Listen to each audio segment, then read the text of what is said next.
Today, 3 young professionals in business aviation share how they found their places in the industry and how they're now helping others along their own career paths. From the National Business Aviation Association, this is Flight Plan. I'm Rob Finfrock with your trusted source for business aviation news and information. We all have our own unique story about what drew us to aviation, and of how we became involved in business aviation specifically. If your story is anything like mine, you didn't take the most direct route to where you are today, and it probably didn't even occur to you at first to consider business aviation as a potential career. I fell into the aviation industry almost by accident. To start as a kiddo, I wanted to be an astronaut. Jessica Belcher is a sales and marketing executive for exclusive aircraft sales and president of Stars of the North, the Minneapolis area chapter of Women in Aviation International. So as a child, that was one of my many target careers. But as I got a little older and was a junior, senior in high school, a lot of my friends are getting their first jobs. They're in the mall, they're in fast food, they're at the movie theater. But I myself was tired of asking my parents for money to go to those movies or to go hang out with friends. So I'm like, well, maybe it's time that I also get my first job. I found out about a job opening at the local FBO, which at the time I had no idea what that was, but they needed night and weekend help at their front desk as a CSR. So I applied for the job, got the job, and because I was thinking maybe this astronaut path could be the thing for me, why not go learn about aviation firsthand and also make some money in it? So it was just kind of a foray into maybe this could be my future. So I started there as a 17, 18-year-old, learned all about the industry from a busy FBO. They did flight school, charter, maintenance, anything you would expect from a full-service FBO. So I learned immediately from the beginning all of these awesome opportunities from an industry that I did not previously know even existed. Fast forward till now, I'm still in the industry, have been almost my entire career, fell in love with all of it. For Jordan Scales, Associate Aircraft Manager for Clay Lacy Aviation, it was a fortunate epiphany that led him to aviation. Growing up, my dream was to be a roller coaster engineer. It's a pretty far out goal there, but I just loved everything about roller coasters. As a kid, would spend all my time on Roller Coaster Tycoon. I've always had an engineering mindset and very much infatuated with design. However, when it came time to choose a college major, I had a bit of a heart-to-heart with myself and determined that math really wasn't my forte as much as I love design and how things work together. Signing up for 5 years of intensive engineering mathematics probably wasn't the best route for me. And as I watched my engineering friends in college cry during their thermodynamics class, I was very much reassured in my decision there. But I was on a flight, I believe I was 16 years old, from Orlando to Atlanta, and was thinking about what I wanted to do with my life, and was thinking, what's similar to being on a roller coaster. And as I'm sitting in this seat of this airplane, I just had this light bulb moment, and it was like, well, how about being a pilot? Being on a plane is about the closest that you can get to being on a roller coaster in terms of the speed and the experience of G-forces, and the opportunity to travel the world sounded very attractive. And so I landed and told my mom that I want to be a pilot, and she just kind of threw her hands up because she had no clue on how she was going to be able to make my dream as a pilot come to fruition. And so she put me in a couple local ACE Academy camps, summer camps. And after my first discovery flight, I was completely hooked. And so I started looking at aviation schools, ended up joining Auburn University's pilot program, ended up diverting from the pilot aspect of things, but was still completely in love with aviation and switched my major to aviation management. The following summer, I believe, was what really solidified things for me. I was fortunate enough to intern here locally in Atlanta, spending a summer in a hangar of multiple Gulfstream aircraft and watching how meticulously they were maintained and the missions that they ran. It just solidified that, wow, this is an amazing industry surrounded around just amazing products. And this was a career field that I very much had to establish myself in. My third guest today is Kristen Stempert, a commercial CFI and first officer on the Pilatus PC-12. For Kristen, aviation represented a chance to start over. My mom was a flight attendant for United.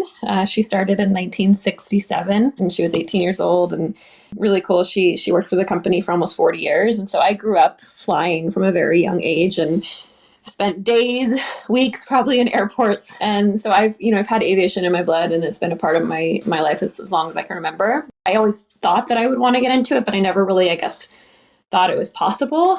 I ended up going to college and got a business degree, changed my major 5 times, ended up with business. And then out of college, I fell into the events industry in wine country in California. And for 12 years, I completely immersed myself in that world. I built my own company and did a lot of business consulting and business development for different companies in the area to help build brands and businesses. And then in 2017, along with my parents and my brother, we lost everything we owned in the wildfires out here. And I felt very lost and confused. And I sold my company. I was like, events don't bring me joy anymore. And this isn't what I want to spend my life doing. And so I sold my company and I took 6 months to travel and heal basically my heart. And when I came back, I would say the clearest I've ever been in my whole life. And I just knew it was like this light bulb. I was like, I've always wanted to be in aviation. I've always wanted to be a pilot. Let's do this. And so I totally immersed myself. I started flying, and in a year and a half, I did my private instrument commercial CFI with a Part 61 school here. And I got a job at an FBO working the front desk, soon became the assistant general manager there, and just, totally immersed myself in this world. And then I've only taught for about six months. And then I had around 450 hours. I just started a job a month ago working for a local 13591 company, AirSF, and I'm flying right seat in a Pilatus. And also I was offered a full-time position, so I'm flying right seat, and then I'm also doing business development and helping on the dispatch side as well. That's an incredible story, Kristen. Was there something in particular that drew you to business aviation? Well, I've never been a corporate gal in the sense of like working for a big corporation. I did that right out of college, and I just didn't feel connected to them. I wanted a company where I could feel like I had a direct connection with the owner and felt more valued in that sense. For me, that was a better fit. So when I started working at the FBO, I honestly didn't even know about corporate aviation. I kind of just knew about the airlines from my mom, but I was like, oh my God, there's this whole other side of aviation where, there's these companies where you can really have a big impact. And for me, what's awesome is I'm able to combine my business background with my flying and be an asset to my company in that way. What made you decide on business aviation, Jessica? I kind of just fell into it, with my job as in the FBO as a CSR, just kind of getting to know the industry and learning about all the opportunities that are here. And just to continue with what Kristen said, it's very much a small family, so to speak, where you know each other. It's a very small world within aviation. And I feel like within the business corporate side of the industry, it's even smaller than when you include the commercial side of our industry. And I love those guys. The commercial operations and aviation industry are phenomenal, but I fell in love with this one initially, and I feel like that's where I belong. It's just a very tight-knit, small community, and I love that. We're not just a number here.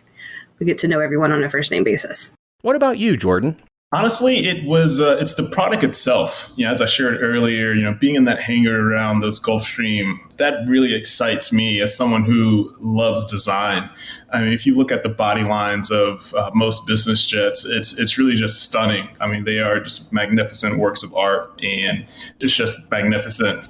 But the fact that we're able to make a global world local, the fact that you can experience so many different locales, through this industry and come across so many diverse individuals was something that just really intrigued me as someone who's very much a people person. More than not, you're working for a smaller organization when you're working in business aviation, and so to be able to really see the impact of your day-to-day affect the bottom line of whatever business you're working for, and to be just 2 steps removed from an aircraft, no matter what discipline that you may work in, is something that is just really unique to our industry. When I was working at Bell Helicopter and the time that I spent at Textron Aviation, it was just so invigorating, working at your desk, and then you look over your shoulder and you just see an aircraft take off.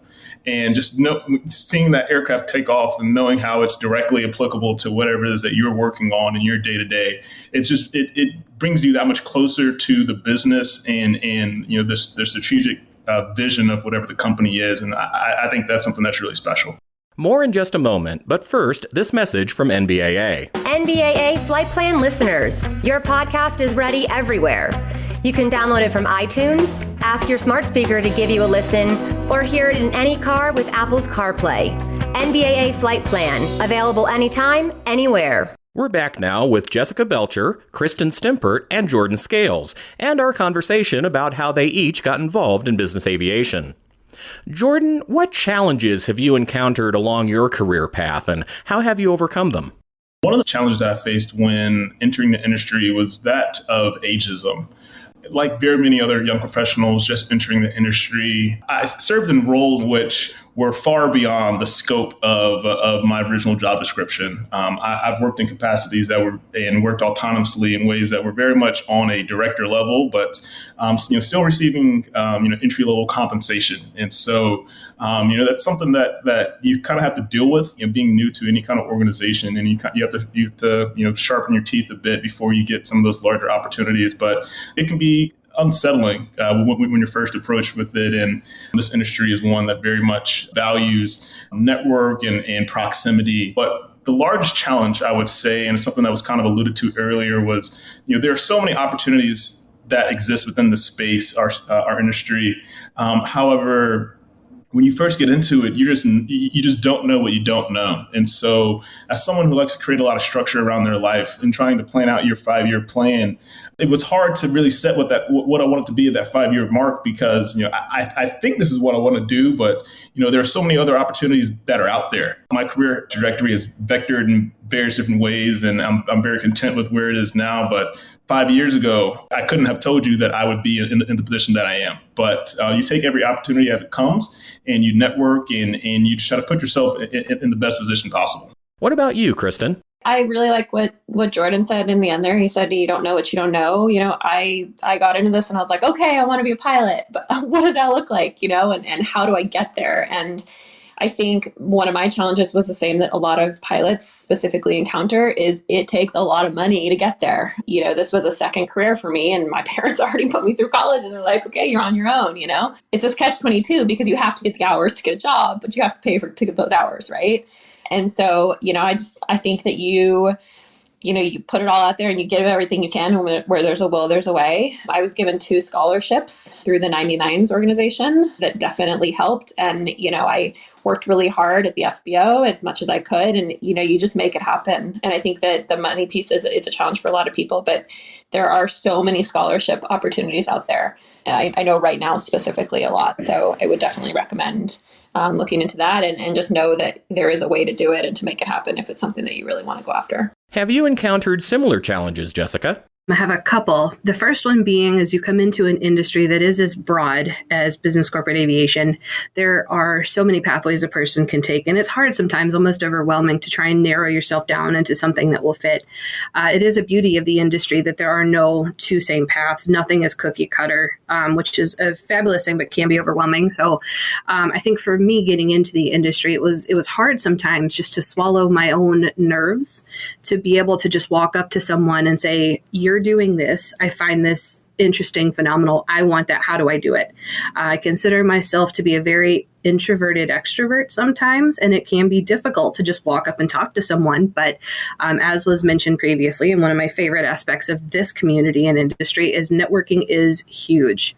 Talking to people, getting to know them, figuring out not only how someone can help you, but then turning that table and learning how you can help someone else. None of us really kind of got here just on our own. It was a lot of connections and conversations and figuring out what might work. So I think that can be a challenge sometimes, just to start those conversations, to get yourself out there. The other challenge that I'd like to speak on just for myself is that I'm not a pilot. And for a long time, that was kind of something that I would keep quiet about when talking to people that I'm in aviation, where I've been for most of my career, and I've been able to do some very fascinating, interesting things within my time in the industry, but wouldn't necessarily lead with that. But just in the past few years, being a volunteer with NBAA, with the Minnesota Business Aviation Association, and volunteering with our Women in Aviation chapter, I get to lead with the fact that I'm not a pilot as a benefit to myself as a professional, to say, yeah, I'm in this industry, I'm doing all these awesome things, and no, you don't have to be a pilot. And again, I'll say all due respect to our pilots of the industry. You guys are vital, incredibly important, but I'm proud that I get to represent myself and the people that are maybe not as forefront within the aviation world. So I'd say that was a challenge as well, just for me personally, but then to get to be able to share that with others too, to help them speak up maybe when they don't feel like they could. And that leads right into another important part of launching a business aviation career, mentorship. Jessica, have you had mentors to help you along your career path? Absolutely. I've had hundreds.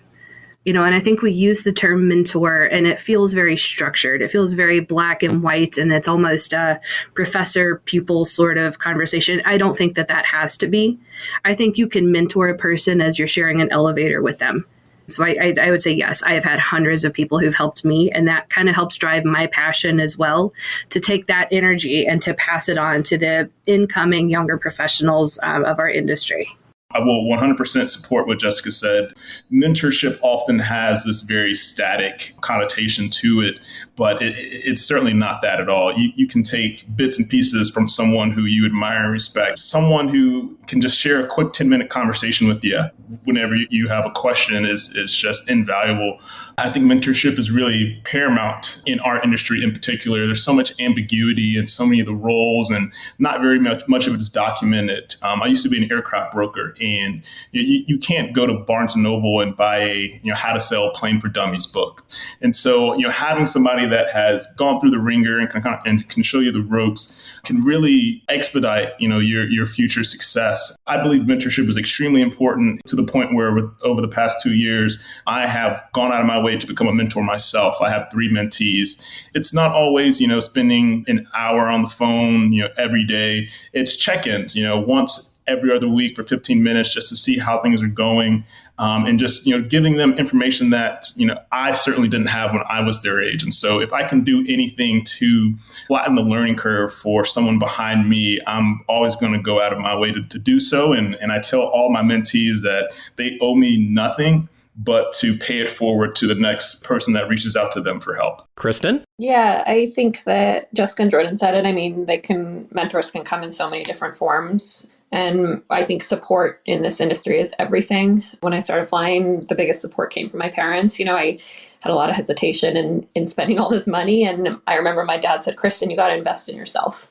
This is the best investment you can make. And that's where my support started, and then continued to grow from there. My mentors in aviation specifically have come mostly from other people that I've flown with.